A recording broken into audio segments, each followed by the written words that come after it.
और मेरे बाबा के भक्तों, आप लोग कैसे हैं? उम्मीद करती हूँ सबने दीपावली पे बाबा को याद किया होगा, उनकी पूजा पाठ की होगी, राम नाम का जप किया होगा। मतलब आप बाबा को भूले नहीं होंगे और आगे भी कभी मत भूलिएगा।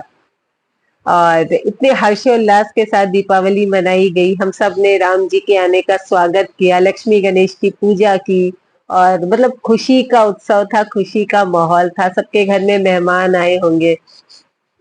तो ये जो है ना, बहुत अच्छा लगता है मुझे ये फेस्टिवल, और इतना उत्साह आता है, इतना मतलब पता नहीं क्या है इस फेस्टिवल में। मेरा तो पर्सनल फेवरेट है। आपका कौन सा फेस्टिवल फेवरेट है, मुझे जरूर से बताइएगा। तो चलिए, आज जो है, जो बाबा का चमत्कार है ना, वो कहते हैं ना कि जो संतों की आज्ञा होती है उसकी अवहेलना नहीं करनी चाहिए। मतलब उनकी बातों को मान लेना चाहिए, और अगर उनकी बात नहीं सुनेंगे तो इसके भयंकर दुष्परिणाम भी हो सकते हैं। तो इसीलिए जो भी हमारे बड़े बुजुर्ग हमें बोलते हैं, उनकी बातें सुन लेनी चाहिए, कभी उनकी अवज्ञा हमें नहीं करनी चाहिए। बसंती साहा, जो कि नैनीताल की रहने वाली थी, वो और माइयों, मतलब और जो वहां पे मतलब माई बोला जाता था, माई लोग रहती थी, उनके साथ गंगोत्री और यमुनोत्री सॉरी यमुनोत्री की यात्रा पर जाने वाली थी। तो सब लोग तैयार हो रहे थे जाने के लिए गंगोत्री और यमुनोत्री की यात्रा के लिए। पर जब वो जा रही थी तो बाबा ने उन्हें सख्त हिदायत दी थी कि रात को यमुनोत्री में मत सोना, नीचे उतर आना। मतलब वहां पे रात को सोना मत, ये सख्त हिदायत बाबा ने दी थी। और कहा था कि हनुमान शक्ति में उतर आना, मतलब यमुनोत्री से नीचे आकर के हनुमान शक्ति में ही रात गुजारना, यमुनोत्री में रात नहीं गुजारना।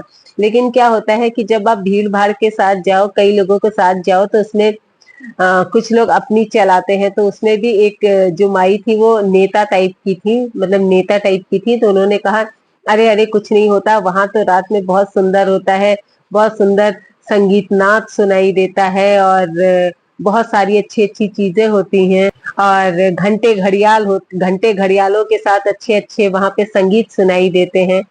तो रात को यहीं रुकते हैं और ये सब हम सुन करके जाएंगे।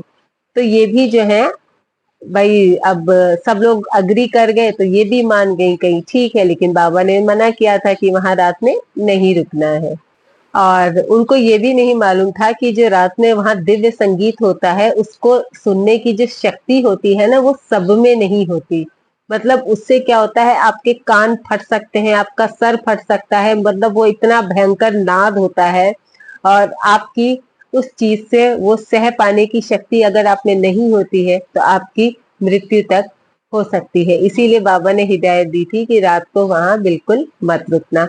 लेकिन बात नहीं मानी, और वहां रात में शेर भी आता है।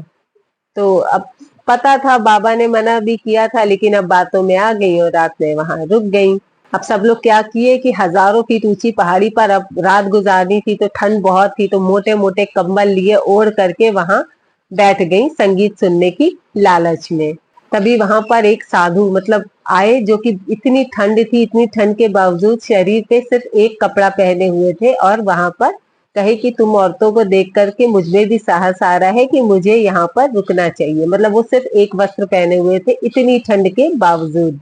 अब जैसे जैसे रात हुई, वहां संगीत की नाच सुनाई देने लगी, और शेर की गर्राहट भी सुनाई देने लगी, बहुत तेज तेज। अब क्या है, अब धीरे धीरे इन लोगों को भय लगना शुरू हुआ, और पछतावा हो रहा था कि बाबा की बात क्यों नहीं मानी, क्योंकि भाई इतना तेज नाद और शेर की गर्राहट, किसी को भी डर लगेगा, स्वाभाविक सी बात है। तो इन लोगों को भी अब धीरे धीरे भय लगना शुरू हुआ, और इतनी भयानक आवाज आ गई कि मतलब आगे तो संगीत सुनने का प्रश्न ही नहीं उठता। तो राम राम कह करके वो वहां से लौटने लगी, और नीचे आकर के जब देखा किसी तरह से, मतलब राम का नाम लेकर के बच तो गई, नीचे आ गई, और साधु महाराज जी का तो कहीं पता ही नहीं कि वो कहाँ है। खैर बस में जाने के लिए बैठी, और जब बस जाने लगी तो उनकी बस मतलब दूसरी बस से इतनी स्पीड से टकराई कि वो तेल की टंकी फट गई उसकी बस की। लेकिन बाबा की कृपा थी, या यो मतलब वही बाबा की ही कृपा थी कि लेकिन उस बस में आग वाग कुछ नहीं लगी, ना किसी को कोई खरोच भी आई। खैर किसी को खरोच कुछ नहीं हुआ, और सब लोग सेफली मतलब सेफ ढंग से कैची धाम पहुंच गए। और जब वहां पहुंचे हैं तो उन्होंने बाबा को सारी कहानी बताई और बाबा ने इतनी फटकार लगाई, कहा कि तुम सब यमुनोत्री में मर जाते वहां जो गए थे, अगर मैं बस के आगे खड़ा ना होता। तो दंड दिया, मतलब बात बहुत फटकार लगाई, डांट लगाई, लेकिन बहुत प्यार से। ये थे नीम करोली बाबा। तो इसीलिए कहते हैं ना, बड़े बुजुर्गों की बात हमेशा मान लेनी चाहिए, उनसे ज्यादा बहस नहीं करनी चाहिए, क्योंकि उन्हें हमसे कहीं ज्यादा एक्सपीरियंस है।